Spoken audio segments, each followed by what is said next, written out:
Coming up on Hoosier Sports Night, we take a look at IU Volleyball's huge upset victory. Fans get their first taste of Romeo Langford in game action for the Cream and Crimson. This is Hoosier Sports Night.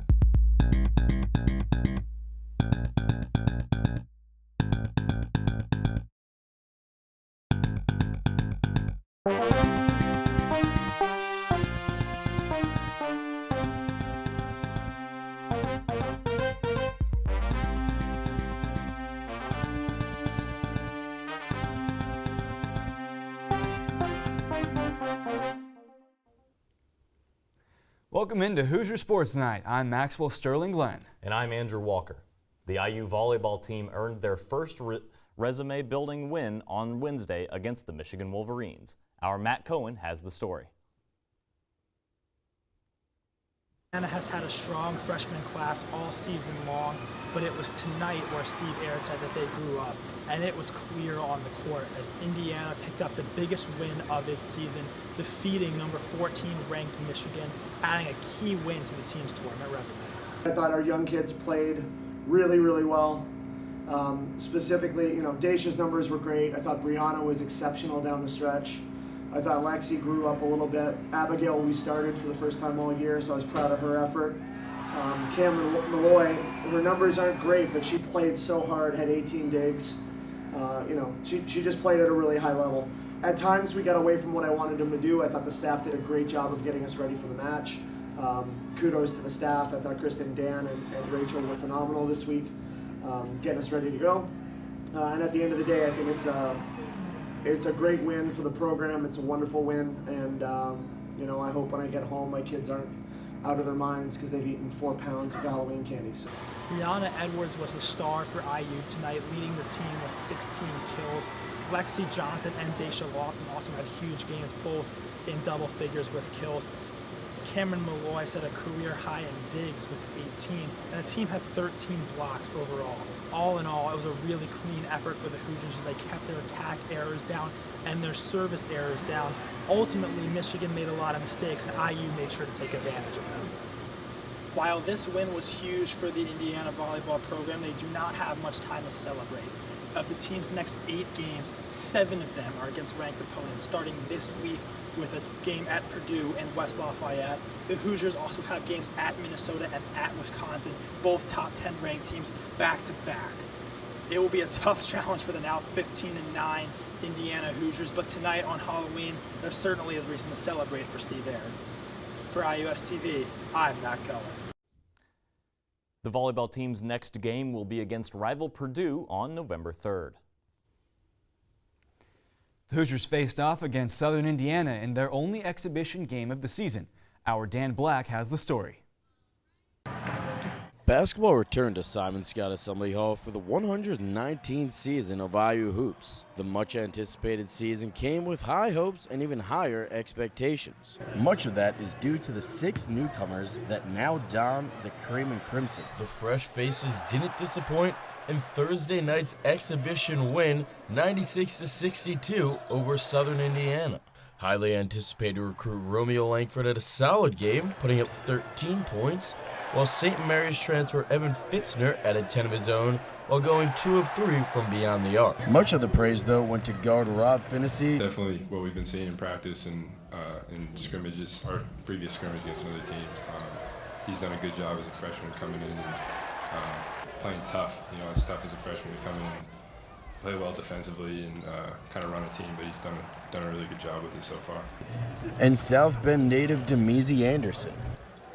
He's a shooter, as you can see. That man can put it up and he makes it. So just having a weapon like that, it really stretches out the defense. It's something you got to stay with him, so that it opens up driving lanes, and if people over help, kick it to him, money for you. So big weapon. Despite a 34-point thrashing of the Screaming Eagles, head coach Archie Miller still had plenty he didn't like about his team's performance this evening.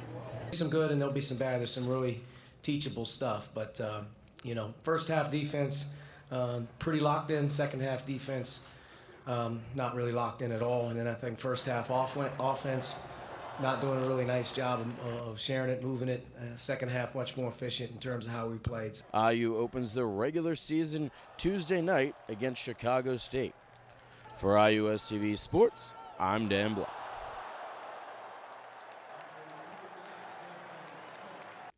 On November 6th, the Hoosiers will face off against Chicago State in their home opener.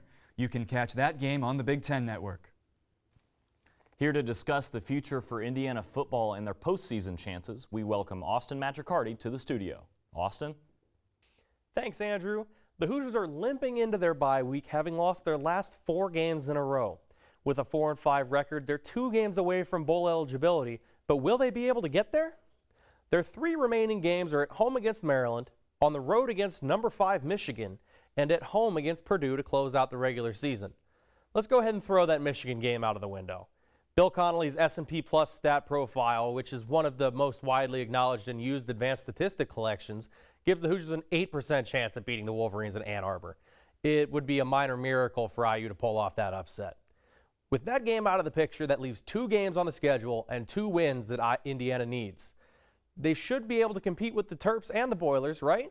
Well, they could, but don't expect a win in either game. S&P Plus estimates that the Cream and Crimson has a 46% chance of taking the win over Maryland at home and just a 36% chance to beat the Boilers. Not exactly the ideal predicament to put yourself in if you're IU. All in all, things aren't looking bright in Bloomington. This is starting to look more and more like a 5-7 team that just misses out on the postseason. But look on the bright side. IU basketball season's about to get underway. Back to you, Andrew. The Hoosiers take the field on November 10th when they take on the Maryland Terrapins here in Bloomington. Indiana cross country has officially wrapped up their regular season after a strong finish in the Big Ten Championship in Lincoln, Nebraska on Sunday. The men's squad was led by junior Kyle Ma, who placed 7th overall, followed by top 30 finishers Dustin Horder, Bryce Miller, and Joseph Murphy. The team finished with a total of 108 points, narrowly beating out Michigan for the 3rd place spot.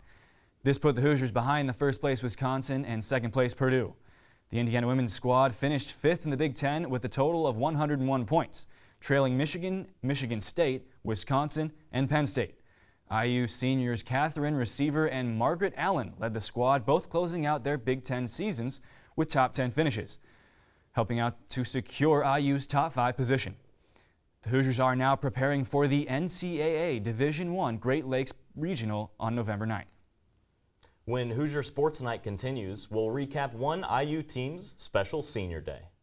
And the field hockey season ended on Friday in an unfortunate fashion. Our own Drew Fry will have more on the story.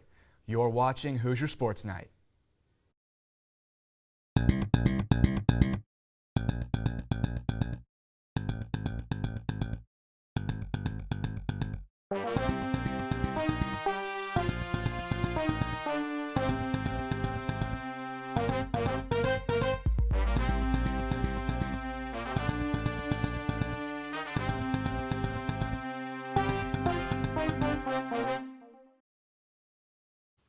It was senior night on Sunday for the men's soccer team at Jerry Yeagley Field, and our Maya Engel tells about the team's windy finish.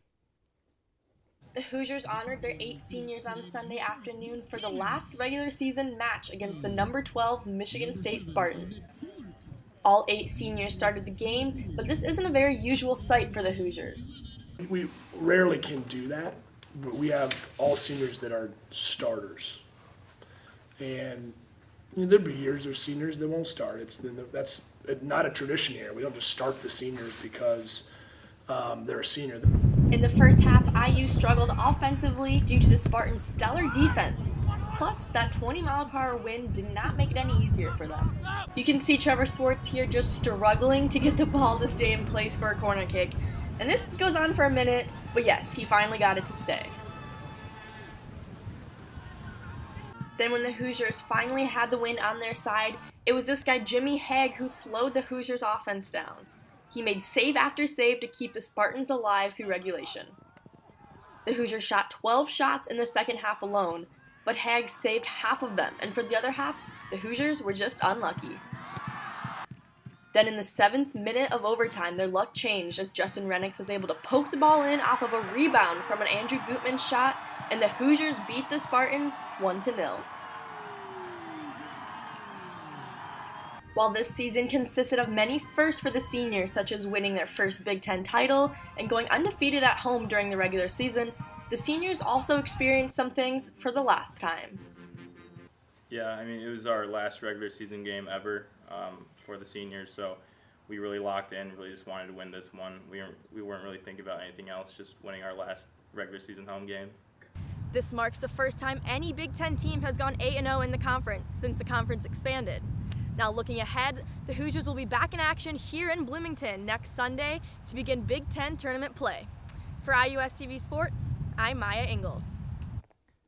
The men's soccer Big Ten tournament starts this Saturday with Northwestern versus Ohio State, with IU playing the winner of that match on Sunday, November 4th in Bloomington. The men's golf team traveled to Loxley, Alabama to participate in the Steelwood Collegiate this past weekend. The team managed their third top 4 finish as they concluded their fall schedule with a 4th place finish. As a team, they shot 5 over par with a total score of 869. Brock Oxenrider picked up his best finish of his career, finishing 2nd while going 7 under par for a total score of 209. Senior Jake Brown was the only other Hoosier with a top 25, with a tie for 22nd with a score of 220. This concludes the team's 2018 campaign, as next up for the Hoosiers is the Big Ten Match Play Championship on February 8th in Palm Coast, Florida. On the flip side, the women's golf team competed in their own weekend tournament at the Alexa Sterling Intercollegiate in Atlanta. The Hoosiers finished in 4th place out of 11 schools, shooting a combined 32 over par. Mary Parsons led the way for the Hoosiers, shooting 5 over par and finishing tied for 5th place, making it her second top 5 finish of the season. Alexis Maistowski also had a top 10 finish, shooting 6 over par and finishing tied for 7th place. The women's golf team is off until February 10th when they compete in the Lady Puerto Rico Classic. The women's golf team since October 9th has been getting lower and lower scores. Let's see if they can keep the trend going when they return to the links in 2019. Now for more on the field hockey team's rematch with Michigan State, let's send it over to Drew Fry at the reporter window. Drew? Thanks, guys. The IU field hockey season ended this weekend in all too familiar fashion as the Hoosiers fell to Michigan State in overtime in the first round of the conference tournament. IU played very well through most of the game, but when it came down to it in the end, the team wasn't able to step up. This is nothing new for the Hoosiers, unfortunately, who suffered 1-goal losses to Louisville, Villanova, Northwestern, and Ohio State as well. With a few of these teams, it took great efforts just to hang in the game. But in other instances, IU didn't even do that. IU lost by 4 or more goals 5 times throughout the season, and against Maryland, IU didn't even get 1 shot off. All in all, the Hoosiers mustered just 4 wins this season and picked up over 3 times as many losses. The main issue for IU was finding any sort of offensive consistency this year. After losing their leading scorers in each of the past 2 seasons, one of the big questions going into the season was, who's going to step up? Well, that question remains unanswered as this year's leading scorer managed just 4 goals. Not having someone to go to inside the circle really hurt the Hoosiers and contributed to IU being shut out 7 times. Now, I don't want to be too harsh on this team. There were several positive takeaways from this year. For starters, the Hoosiers showed that they can compete with top teams such as Louisville and Northwestern. They also scraped out their first Big Ten win since 2016 with a 1-0 win over Michigan State earlier in the year. IU also looks to have a bright future. Yes, they'll definitely miss their senior class and will have to replace 4 starters from the lineup. But some of the younger players have shown that they're ready to take the reins. Sophomore Hannah Zarilli and freshmen Haley Couch and Maddie Boehm all showed great potential this season. Not to mention, the Hoosiers can rely on 2 young improving goalies in Shelby Query and Sachi Ananias. So overall, looking at this season from a number standpoint, things didn't look great for the Hoosiers. But that doesn't necessarily tell the whole story. If IU can continue to compete in close games, and the players continue to develop like they did this year, the team can start improving. Only time will tell if this season was truly a step backwards, or instead, a stepping stone towards future success. Maxwell and Andrew, back to you at the desk. Thank you, Drew. The Hoosiers will lose 4 key seniors in the offseason. Coach Amanda Janney Misselhorn will have to look to her younger talent for the 2019 season. The women's tennis team traveled to Sweet Home, Alabama when they competed in the Alabama Classic in Tuscaloosa last weekend. In a field of over 20 schools, 6 different Hoosiers won matches, finishing with a total record of 9-10. In doubles, IU had a rough performance, winning only 3 matches. One standout from the competition was senior Madison Appel, who won 4 matches in total. She won 2 singles matches and picked up 2 of IU's 3 doubles wins. Indiana will finish out their fall season in Kalamazoo, Michigan, with the Western Michigan Invitational. Indiana senior Antonio Sembain will be playing in the ITA Fall National Championship in Arizona, following his remarkable performances during the autumn season. The Hoosier becomes the first one since Daniel Benarchik and Sam Monette in 2015. Sembain will travel to, surprise, Arizona to play in the round of 64 on November 7th and 8th. In other news, 4 Hoosiers competed in the Big Ten Singles and Doubles Championship last weekend. Junior Pai Mamadi got the furthest in the singles by reaching the 3rd round. Junior Will Pekarsky got to the 2nd round, and sophomore Brandon Lamb and Patrick Fletchall lost in the 1st round. The Hoosiers will be back in action on Friday, November 9th, as they head to Winston-Salem for the Wake Forest Invitational. Well, that does it for our show this week, but before you tune out, don't forget to like our page IUSTV Sports on Facebook and follow us on Twitter at IUSTV Sports. For Maxwell Sterling Glenn, I'm Andrew Walker, and we'll see you next week.